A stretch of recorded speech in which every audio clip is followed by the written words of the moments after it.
Floyd Neal with Windermere Professional Partners, and it's time for the Real Deal Definitions.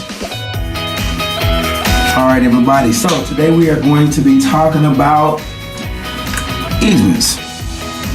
Easements.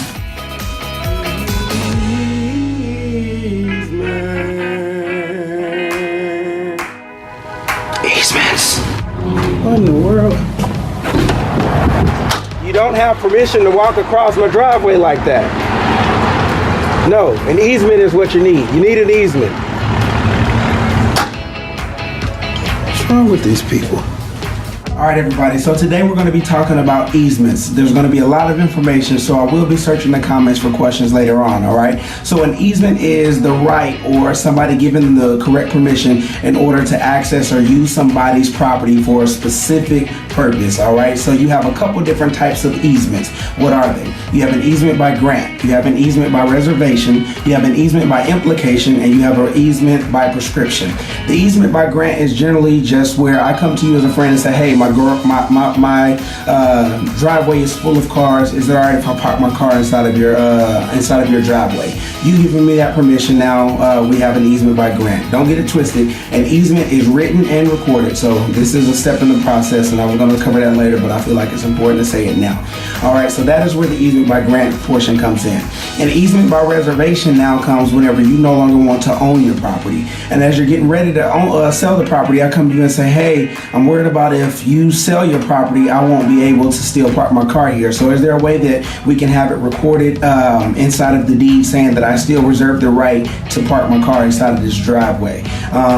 You can see a couple different things where that may pop up later, but that is where an easement by reservation comes in. And it basically goes on that after you transfer the title of your home, I still have the right to use that property. All right, an easement by implication. You have two different ways that this works out. So the first one I'm going to pull up here, and I hope that you can kind of see this. So let's just say that I own this parcel of land here, and for the longest I've been using this little path outlined in red in order to access the bus stop. And easement by implication comes whenever I decide I don't need all of this land anymore. So I split it in half and I sell this parcel of land to a neighbor.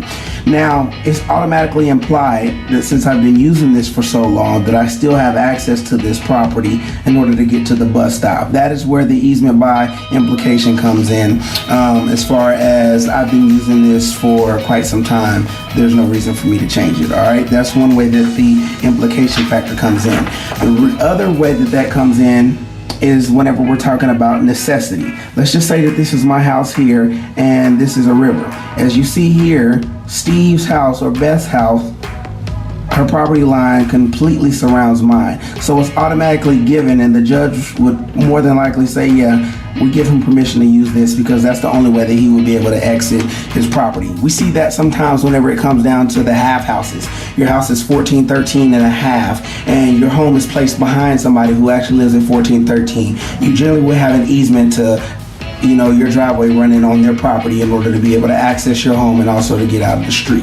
The last one that we have is an easement by prescription. What this is kind of similar to adverse possession. And an easement by prescription comes into play whenever I have been openly, continually using an area of land. So my kids have walked across this grass in order to access the road, or I've gone this way in order to get to the bus stop to go to work for 25 years. And you at one point in time and say, I don't want you using my yard anymore. This is where the person would be able to go and get an easement more than likely for prescription in order to continue to use that. Two other terms that I want to give to you before we get out of here, and that is the dominant tenement and then the servient tenement. So keep in mind, whenever it comes to easements, the dominant tenement is going to be the person who has the advantage or is in possession of the easement to use the property. The servient tenement is the person who is at the burden of it, and we'll go into detail for that a little bit later. Right now we're going to cut this one short. That is easements in a nutshell. Like I said, I'm here to answer more questions, but this has been the Real Deal Definitions. I'm glad to help you all. If you know anybody who's looking to buy, to sell, to invest in real estate, have them contact me, 253-257-8889, or they can head over to www.therealdealneal.com. Outside of that, y'all enjoy the rest of your day. I'm gonna get out of here and do some more productive stuff. How about you? Remember, no matter how big your goal is, think to yourself, yes, it's possible. Take care.